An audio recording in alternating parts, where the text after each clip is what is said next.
तो सुनना। सबसे पहले मैं आपको यह कहना चाहता हूँ कि मैं ज़रा दूर से आ रहा हूँ, थका हुआ हूँ। फिर भी आपके सेवा में मुझे थकान नहीं आती, क्योंकि भाइयों की सेवा उच्च दर्जे की सेवा होती है। आप यहाँ पर 4 बार ध्यान सिमरन में बैठते हैं। यह बहुत ऊंचा काम ज़िंदगी में कर रहे हैं। आपको पता नहीं कि इसके बदले में आपको क्या मिलेगा, पर करते रहो, मालिक की मौज हो जाएगी तो फाटक खुल जाएगा। तो प्रेमी भाइयों और बहनों, कल मैं आपको 10वें द्वार तक लाया था। 10वें द्वार हमारे 9 द्वार खुले हैं। 2 आँख, 2 नाक, 2 कान, 1 मुंह, 1 इंद्रिय द्वार और 1 गुदा द्वार, ये खुले हैं। लेकिन 10वां द्वार बंद है। वहाँ पर कोई शक्ति पलथी मार के बैठी है उसके ऊपर। तो बाबा जी ने कहा कि आप 10वें द्वार पर रुको और एक टक लगा करके ध्यान लगा के रहो। प्रभु की दया हो जाएगी, फाटक खुल जाएगा। तो ये 10वां द्वार जो है, यह तुम्हारे अंदर त्रिकुट के पास है।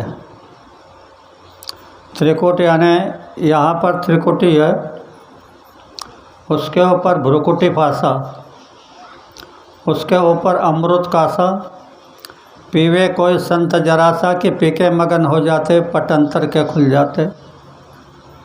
साधना के द्वारा अगर आप अंतर के पट को खोल दे और उस बूंद को पीने लगे तो हमारा जीवन सफल हो जाएगा,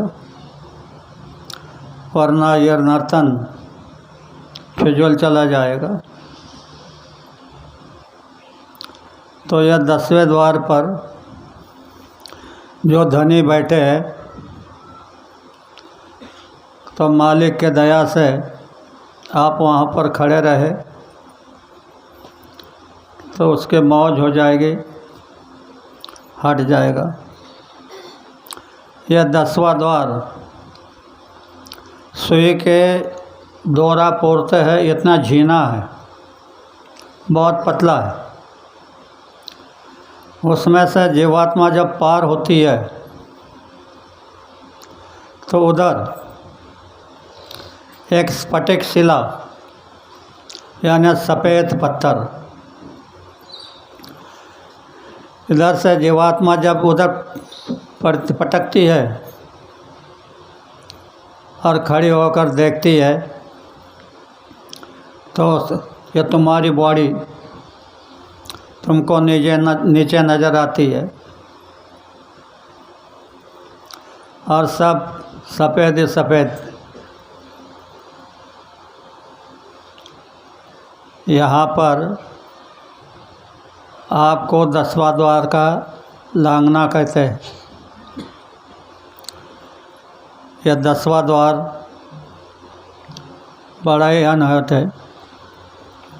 उस फटिक शिला पर खड़े होकर के अगर आप सीधे देखोगे,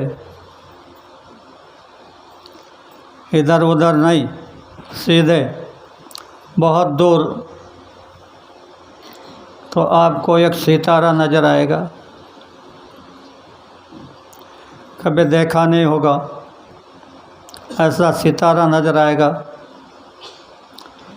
उसकी चमक इन तारों के तरह नहीं, अलग होती है।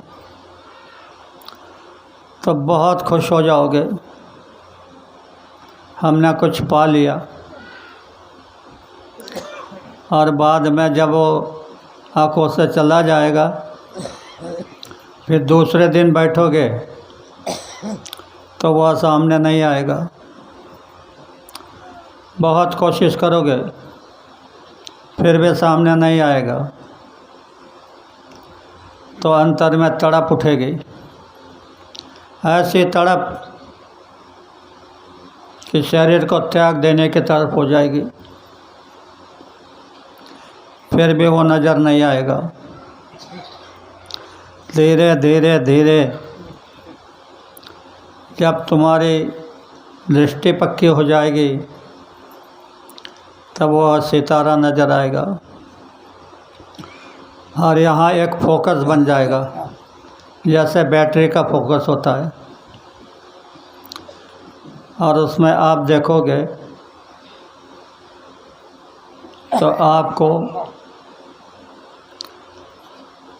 एक चंदा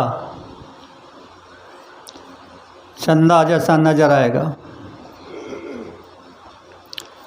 इसे 10वां द्वार कहते हैं। 10वें द्वार पर इनका स्थान है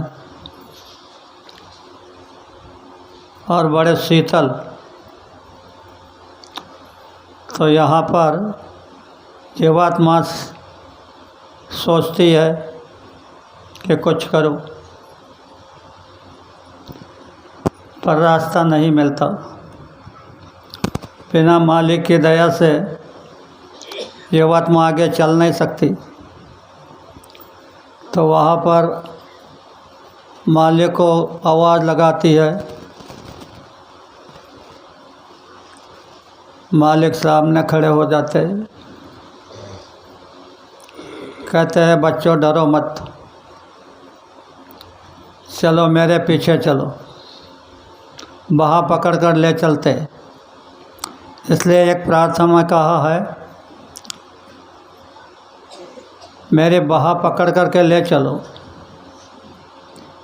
क्योंकि जब कोई दिखाई देता है तो मैं जानता नहीं कि क्या है, कोई सुनाई देता है तो मैं जानता नहीं कि क्या सुनाई दे रहा है। तब बाह पकड़ करके गुरु जब लेके चलते हैं तो ऐसी आवाज़ कभी सुनी नहीं होगी, तो मुग्ध हो जाता है। गुरु कहते हैं आगे चलो, आगे आगे जाते हैं। तो आगे 10वां द्वार के आगे वहाँ पर दोपहर का सूरज के समान उस धनी की रूप स्वरूप, जैसे दोपहर का सूरज होता है, उसको देख करके आप ऐसे उस उजाले में ऐसे ऐसे करोगे,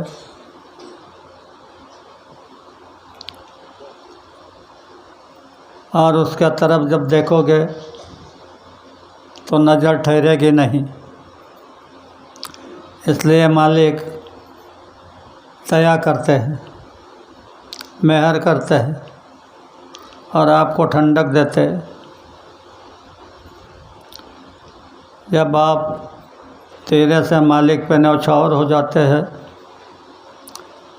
तो उस ध्वनि को पूरे तरह देखते हैं और देख करके खुश हो जाते हैं।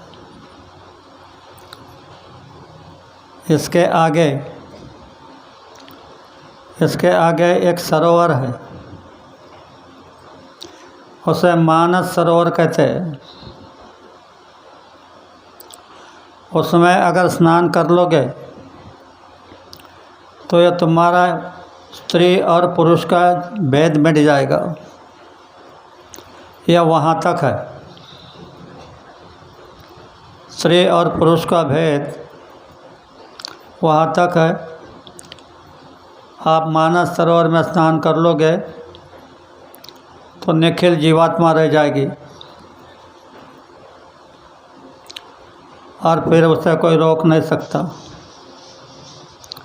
वह पंछी की तरह उड़ने लग जाएगी। यहाँ पर तुम्हारा शरीर 5 तत्वों का है, ये इधर के नहीं उधर के। शब्द, स्पर्श, रस, रूप और गंध, ऐसे 5 तत्वों का शरीर है। इन्हीं 5 तत्वों से इधर के 5 तत्वों का उत्पत्ति हुई। जल, पृथ्वी, वायु, अग्नि, आकाश। तो ये नाशवान है, वो नाशवान नहीं है। उसको देख लोगे तो निहाल हो जाओगे। मालिक बहा पकड़ करके चलते हैं कि कहीं भटक न जाए। और जब आप उस कारण शरीर में चले जाओगे, पहले तो तुम्हारा ये स्थूल शरीर, ये 5 तत्वों का जल, पृथ्वी, वायु, अग्नि, आकाश। दूसरा शरीर है लिंग शरीर, वो 17 तत्वों का, 10 इंद्रियाँ, अंतःकरण की 4 शक्ति, 3 गुण, मन, चित्त, बुद्धि, अहंकार, ऐसे 17 तत्वों का शरीर है। यह लिंग शरीर भोग शरीर है, हमारे कर्मों के भुगतान इसमें भुगताए जाते हैं। तो बड़ी तकलीफ, कभी कभी तो वो अपने घर वालों के सर पर, माथे पर बैठ जाता है। घर वालों ने अगर तकलीफ़ दी है तो उनके माथे पे बैठ जाता है, घर को नर्क बना देता है। फिर हम जाते पंडितों के पास, पंडितों से प्रार्थना करते कि हमको रास्ता बताओ और इस बला से हमको छुड़ाओ। पंडित कहते हैं नासिक जाकर नाग बलि करा लो, नाग बलि करा लोगे तो तुम्हारी बला दूर हो जाएगी। दुख के कारण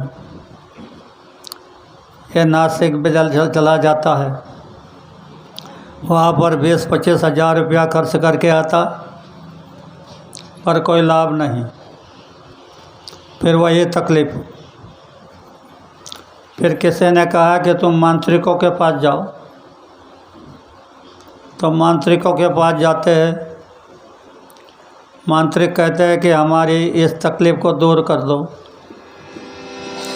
मांत्रिक कहते हैं तुम्हारी तकलीफ़ दूर हो जाएगी, लेकिन तुम्हें 2 बकरे काटना पड़ेंगे। तकलीफ़ के कारण ये 2 बकरे काटने को भी तैयार हो जाते। पहला तो पाप सर पर था, और ये 2 जीव हत्या का पाप और 2 सर पर बैठ गया, बला दूर नहीं हुई। तो बाबा जी कहते हैं कि आप जीते जी किसी से गलती की हो, किसी को तकलीफ़ दी हो, तो जीते जी उससे माफ़ी मांग लेना। जीते जी माफ़ी मांग लोगे तो माफ़ी मिल जाएगी, यह तुमको तकलीफ़ नहीं करेंगे। और मान लो परिवार वालों चले गए, माफ़ी नहीं मांगी, फिर तुम 11 दिन तक वह जीवात्मा तुम्हारे मकान के अगल बगल में रहती है। इतनी सी ज्योत के रूप में अगल बगल में रहती है। तो आप उनसे माफ़ी मांग लेना कि हमने जो गलती की हो, तुम्हारे आदेश का पालन न किया हो, आपको सेवा नहीं की हो, तो हमको क्षमा कर दो। सत्संग में मालिक के सामने अपने रिश्तेदार से, माँ बाप जो भी हो, उनसे माफ़ी मांग लो। तो बाबा जी ने कहा कि माफ़ी हो जाएगी वो तुमको तकलीफ़ नहीं करेंगे। आजकल